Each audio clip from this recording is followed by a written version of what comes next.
As time moves forward, discerning between what is real and what is not is becoming increasingly more difficult. For a while now, our social media feeds have been filled with carefully curated, filtered representations of our lives, conveying to others what we want them to see, not necessarily a representation of actually how and who we are in the moment.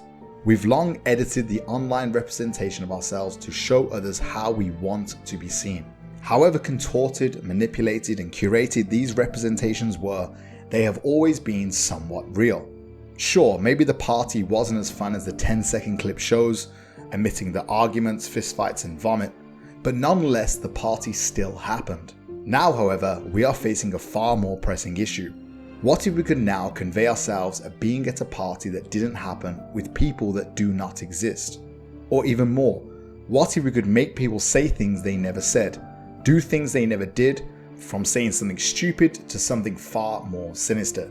Or how about creating whole world events that did not happen?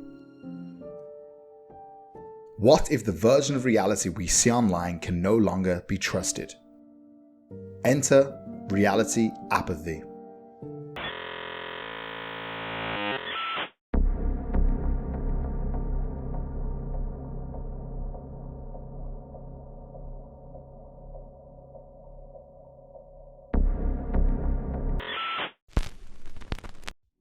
Reality apathy is a term coined by Aviv Odea to describe the phenomenon whereby individuals become so distrustful with the content they see online, they end up believing in nothing.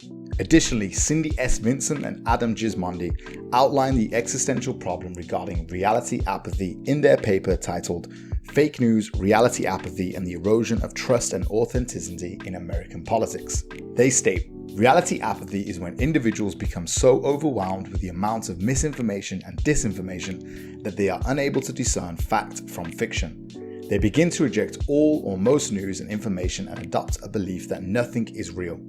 This problem becomes compounded when truthful information is discarded as fake and an erosion of trust and authenticity begins to take place. Moreover, Rennie Disretta in a BuzzFeed article states that you don't need to create the fake video for this tech to have a serious impact. You just point to the fact that the tech exists and you can impugn the integrity of the stuff that's real.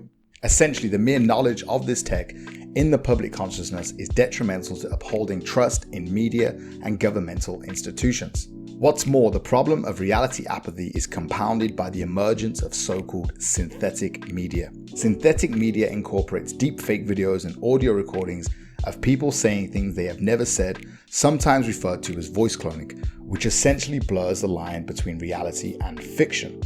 In fact, voice cloning has already been used in movies recently. Two controversial examples of this include an incident with Val Kilmer, who lost his voice to cancer, having AI replicate his voice for Top Gun, and an Anthony Bourdain documentary, where the deceased chef was made to say things he never said as part of a documentary honouring his life titled Roadrunner, the latter of which received pushback due to the viewer not being informed. A breach of trust and unprecedented for a documentary feature. The problem is when the amalgamation of these two worlds, the AI-generated false content and the real-world events, are presented to the viewer seamlessly and therefore harder to differentiate, which in turn only perpetuates further distrust.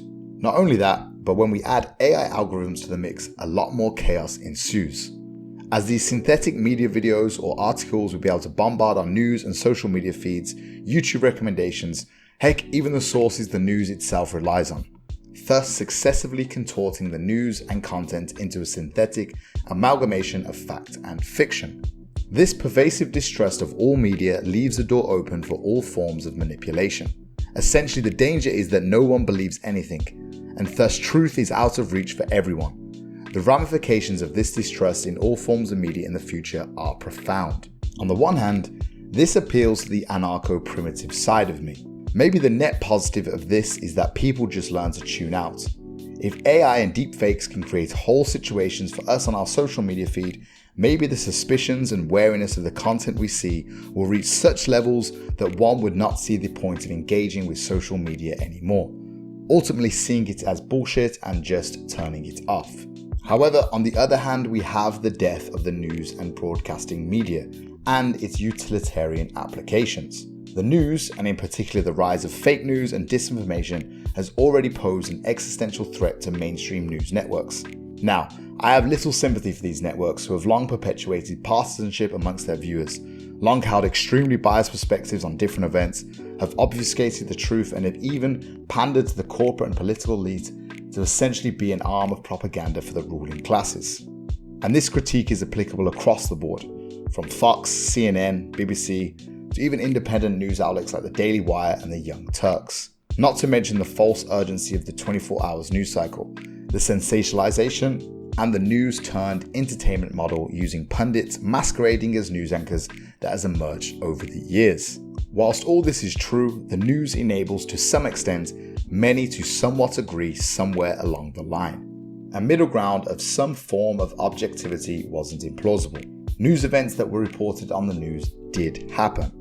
We just had to decipher the interpretation espoused by the news anchor. Now, however, an even more critical and existential threat to news the reality apathy would entail would be when no one believes anything anymore. A middle ground is simply out of the question. People will not know if the event in question actually did happen. Unprecedented for even the most cynical of news and media organizations. Reality apathy could be even worse than that, when people start to prefer the reality that is presented to them online over the one they interface with in the real world. We already had a glimpse of this in COVID, when the split between the "this virus will kill us all" tribe and the "this virus does not exist" tribe was vast, and each tribe relished and retired to their own echo chambers, indifferent and ignoring the news in its entirety. After all, it was more soothing to have one's ego stroked than engage with the other side. Amidst all the noise and calling for heads, it was impossible to ascertain any concrete reporting on what was actually happening. Additionally, it was impossible to unearth any wisdom amidst the chaos. Politicians, news anchors, and pretty much all voices of authority ebbed and flowed within the maelstrom of chaotic streams of information pouring in, dictated by their own ideologies. The presentation of facts became so contorted that the concept of fact itself diminished. No one, it seemed, knew where to turn to or what was going on. This, I feel, with the emergence of reality apathy, is only set to get a lot worse. A thing we have often forgotten amidst the riffraff that modern day news has become is that the news was once seen as a public service, to inform and in times of crisis to instruct. If we take this away, we are facing a very serious communications and broadcasting problem that will be very hard to solve. It will trigger a solipsistic retreat into soothing echo chambers, forums, Telegram channels, websites, and VR. When reality cannot be trusted, what is left but to contort and shape our own, to our deepest and loneliest desires? To better grasp the enormity of the situation of reality apathy, I'll refer to a very illuminating and poignant quote by Darren Allen. Smart drugs, epic virtual porn, fantastic immersive video games, daily hits of microfame, titillating tech updates, horrifying news, and shopping were provided to fill the hole where I used to be. Eventually, these coalesce into a totalizing, pan-pornographic narco spectacle. A ceaseless horror show of apocalyptic news, live cams, sex, violence, lurid fantasy, and hideous weirdness beamed 24/7 into everyone, everywhere, all the time. It was effectively impossible and illegal to ignore this spectacle. Ever faster and ever madder it became. Reality apathy set in. People no longer cared about what was real or not, accompanied by a massive intensification of the dreadful symptoms of living in an intensely surveilled, solipsistic pseudo-reality. So, how could we begin to solve the emergence of reality apathy before it becomes existential to broadcasting communications and manifests a disillusionment with reality itself? Well, first would be a huge overhaul of our current model of news, clicks, ads, sensationalism, hype, and the entertainment model we have for our news and broadcasting networks. After all, trust needs to be earned, and for it to survive, profit needs to take a back seat. An end to partisanship, an end to pundits masquerading as news people. It sounds absurdly simple, but honestly, transparency and accountability go a long way in restoring trust amongst everyone. A recent Brands Get Real report found that 85% of people are more likely to give a business a second chance after a bad experience and stick by it during a crisis if it has a history of being transparent. Furthermore, 89% of people say a business can regain their trust if it admits to a mistake and is transparent about the steps it will take to resolve the issue. Next up will be to encourage people to stop being terminally online. Social media is and always has been a curated, hyper-real space out of touch with reality. With machine learning, AI, and deepfakes, this problem will only compound. But this again is solvable by simply logging off, stepping out, socializing without the interface of a screen. And finally, in a world saturated with propaganda and fake news, we need to all collectively agree on regulations for AI, deepfakes, and encourage our elected officials to do a lot more than they are doing before we can no longer discern between what is real and what is not.